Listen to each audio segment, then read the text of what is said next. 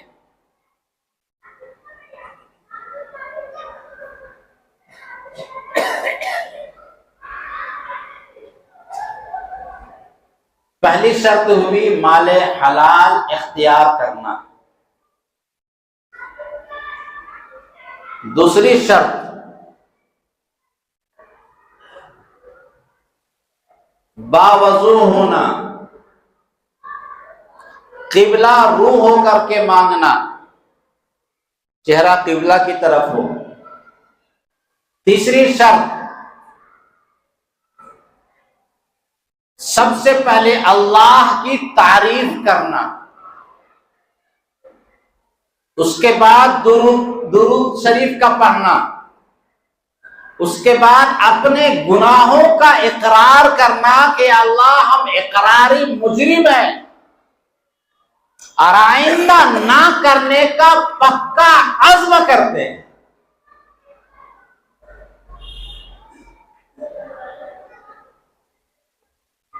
اقراری مجرم ہے. کسی دربار میں جا کے انسان اقرار کر لیتا ہے کہ ہاں مجھ سے غلطی ہوئی ہے، آپ چاہے تو معاف فرما دیں. تو سب سے پہلی چیز ہے اللہ کی تعریف کرنا، الحمدللہ رب العالمین. اس کے بعد درود پاک کا پڑھنا. عام طور پہ ہمارے یہاں مزاج بنا ہوا ہے، چلو بھائی درود شریف پڑھ لیتے ہیں، درود شریف کے بعد شروع کرتے ہیں. نہیں، دعا کے آداب میں نبی علیہ السلام بیٹھے ہوئے تھے، ایک دیہاتی آئے، نماز پڑھی، نماز پڑھنے کے بعد درود پاک انہوں نے پڑھی اور دعا مانگی. حضور نے فرمایا دعا قبول نہیں ہوگی. دوسرے صحابی آئے، نماز پڑھی، نماز پڑھنے کے بعد دعا انہوں نے مانگی. سب سے پہلے اللہ کی تعریف کیا، پھر درود پاک پڑھی، اس کے بعد اپنے حاجت کو مانگا. حضور نے فرمایا سل توتا، مانگ تیری دعا کو قبول کیا جائے گا. نماز میں آپ ترتیب دیکھیں، پہلے اللہ کی تعریف ہے، ثنا ہے، التحیات اللہ کی تعریف ہے، اس کے بعد درود پاک ہے. پہلے اللہ کی تعریف کریں گے. جنازے کے دعا میں دیکھیں گے پہلے ثنا ہے، اس کے بعد درود پاک ہے. یہ اللہ کی پہلے تعریف ہوگی، اس کے بعد درود پاک پڑھی جائے گی. حضرت عمر فاروق رضی اللہ تعالیٰ عنہ کا اور نقل فرمایا امام ترمذی رحمۃ اللہ علیہ نے کہ جو دعا درود شریف کے بغیر مانگی جاتی ہے وہ دعا لٹکی رہتی ہے، وہ دعا قبول نہیں ہوتی ہے. شروع اور آخر یعنی حمد کے بعد درود پاک اور آخر میں بھی درود پاک، پھر اللہ کی تعریف، اس طرح سے جو دعا مانگی جاتی ہے اللہ اس دعا کو ضرور بھی ضرور قبول کرتے ہیں. اور اس کے بعد یقین سے مانگنا. 2 منٹ ٹائم لوں گا. یقین سے مانگنا، اس طرح مانگنا یا اللہ تو چاہے تو معاف کر دے، تو چاہے تو دیکھ لے، تو چاہے تو اتنا پیسہ دے دے. نہیں، یہ اللہ کے پاس الفاظ اس طرح نہیں کہا جائے گا. یا اللہ ہماری مغفرت فرما، اور اسے یقین ہو کہ اللہ ضرور بھی ضرور ہماری مغفرت فرما دے.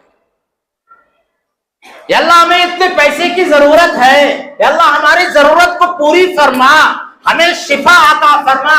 واسألوا اللہ وانتم موقنون، اللہ سے مانگو اس حال میں کہ تمہیں یقین ہو کہ اللہ ضرور بھی ضرور ہماری دعا کو قبول کرے گا. اور ساتھ میں ہم تو یہاں ہیں، ہمارا دل مدینے میں ہے، یہ نہیں ہونا چاہیے. ان اللہ لا يقبل من قلب غافل لاہن، اللہ تعالیٰ اس دل کی دعا کو قبول ہی نہیں کرتا ہے جو کہیں اور لگا ہوا ہے، یہاں دعا مانگ رہا ہے. برحمتک یا ارحم الراحمین، دکان کھولنا ہے، دماغ میں دکان لگی ہوئی ہے اور یہاں برحمتک یا رب العالمین کیا من قلب غافل، اللہ ایسی دعا کو قبول نہیں کرتا.